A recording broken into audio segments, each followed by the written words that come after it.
Hello and welcome to Bible Bites Daily. Today we have reached 2 Kings chapter 6.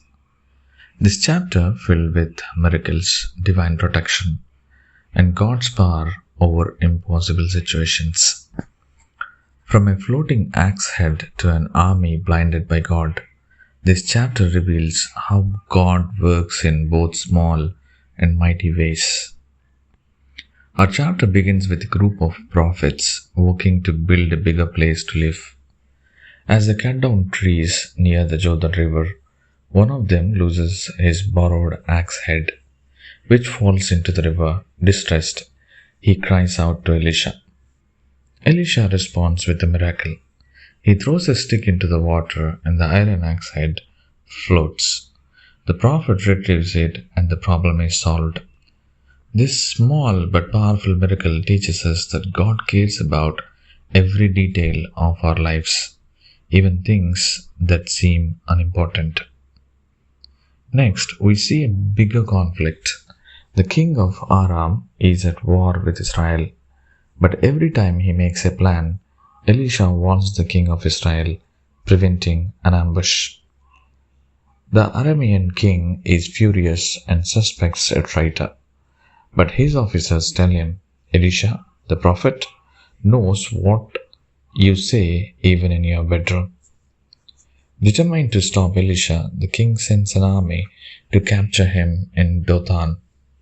Elisha's servant wakes up, sees the enemy surrounding the city, and panics.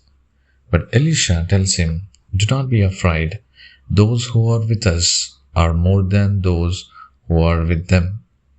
Then Elisha prays for his servant's eyes to be opened, and suddenly he sees the hills filled with chariots of fire and heavenly warriors, God's army protecting them. This reminds us that even when we feel surrounded by trouble, God is fighting for us. As the enemy approaches, Elisha prays, and God blinds the Aramean soldiers. Instead of killing them, Elisha leads them straight to the king of Israel. The king asks if he should kill them, but Elisha tells him to feed them and send them home. The king prepares a great feast for his enemies, and after this act of kindness, the Arameans stop attacking Israel for a time. This story teaches us that God's power is greater than violence, and that sometimes mercy wins battles more effectively than swords. The chapter ends with a tragic turn later. The Arameans lay siege to Samaria, cutting off food and supplies. The famine becomes so severe that people resort to desperate and horrifying measures. The king of Israel, blaming God, threatens to kill Elisha, but Elisha remains steadfast in his faith. This sets the stage for one of the greatest deliverances in Israel's history, which we will see in the next chapter. What are the lessons that we can learn from this chapter? God cares about the small things. Faith opens our eyes. God's power is greater than our enemies. And mercy can defeat evil. Instead of killing their enemies, Israel showed kindness, leading to peace.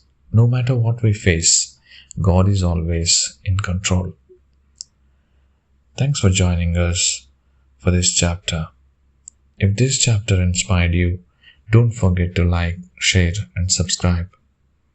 What part of this story spoke to you the most? Let us know in the comments. Until next time, stay faithful and stay blessed. Thank you.